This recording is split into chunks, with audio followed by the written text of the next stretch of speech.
Bill తప్పకుండా ఒక positive direction లో వెళ్ళేటువంటి బిల్లు అధ్యక్ష. తప్పకుండా ఈ బిల్లును మేము ఆమోదిస్తున్నాం. అయితే మంత్రి గారు చెప్పినట్టు వారు లక్ష్యాల్ని చాలా స్పష్టంగా చెప్పారు అధ్యక్ష. ఇవాళ భూమి కొనాలంటే భయపడేటువంటి పరిస్థితులు ఉన్నాయి. అది నిజమైనటువంటి టైటిల్, డిస్ప్యూటెడ్ టైటిల్ అనేటువంటిది.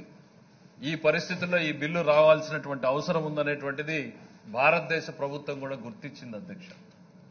ఇది need of the hour. Land title clear గా పెట్టకపోతే ప్రాబ్లం అవుతుంది అనేటువంటి ఉద్దేశంతో భారత ప్రభుత్వం కూడా నేషనల్ ల్యాండ్ రికార్డ్స్ మోడర్నైజేషన్ అనేటువంటి స్కీమ్ ని ప్రారంభించి అన్ని రాష్ట్రాలని కూడా దీన్ని ఇంప్లిమెంట్ చేయమని చెప్పి కోరడం జరిగింది అధ్యక్ష.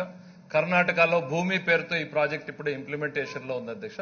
మంత్రి గారు మాట్లాడుతూ ఇట్లాంటిది ఎక్కడైనా ఉందా లేదా ఇట్లాంటి ప్రాజెక్ట్ అనేటువంటి చెప్పారు అధ్యక్ష. ఇది మన దేశానికి కొత్త కావచ్చు కానీ ఇది 1858వ సంవత్సరంలోనే ఆస్ట్రేలియాలో ఉంది అధ్యక్ష. ఇది torrent system of land titling అనేటువంటి విధానం ఏదైతే ఉందో, అంటే wear state guarantees the title, ఇది దాదాపు 150 సంవత్సరాల క్రితమే ఆస్ట్రేలియాలో ఉంది. దాని తర్వాత చాలా దేశాలు దీన్ని ఇంప్లిమెంట్ చేశాయి. మన దేశంలో కూడా రాజస్థాన్ లో 2016లో ల్యాండ్ టైటిల్ యాక్ట్, ఇదే యాక్ట్ దాదాపు సిమిలర్ గా ఉన్నటువంటి యాక్ట్ ని రాజస్థాన్ కూడా పాస్ చేసింది అధ్యక్ష. ప్రాక్టికల్ గా ఇంప్లిమెంటేషన్ లేక ఇంకా వాళ్ళు కూడా పోయినట్టుగా కనపడడం లేదు అధ్యక్ష.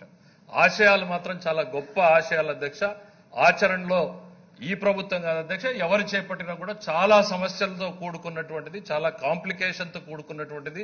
అనేక చిక్కుల్ని తొలగించే ముందు ఈ ప్రభుత్వానికి చాలా టైం కూడా పడుతుంది అధ్యక్ష. దాంట్లో ఏమాత్రం కూడా అనుమానం లేదు. బట్ ఇది ఒక పాజిటివ్ హోప్ గానే చూడాల్సినటువంటి తరుణం. ఒక పేద రైతుకో, ఒక సామాన్య కుటుంబీకుడికో ఒక క్లియర్ టైటిల్ తన దగ్గర డబ్బుంటే నిర్భయంగా వెళ్లి కొనేటువంటి పరిస్థితిని కనిపించే దిశగా ఈ బిల్ అనేటువంటిది భవిష్యత్తులో ఉపయోగపడుతుంది. ఇది 2 ఏళ్లలో అవుతుందా, 4 ఏళ్లు పడుతుందా, 5 ఏళ్లు పడుతుందా అనేటువంటిది పక్కన పెడితే తప్పకుండా ఇది ఒక పాజిటివ్ డైరెక్షన్ లో వెళ్లేటువంటి బిల్ అనేటువంటిది ఈ సందర్భంగా గుర్తు చేస్తుంది అధ్యక్ష.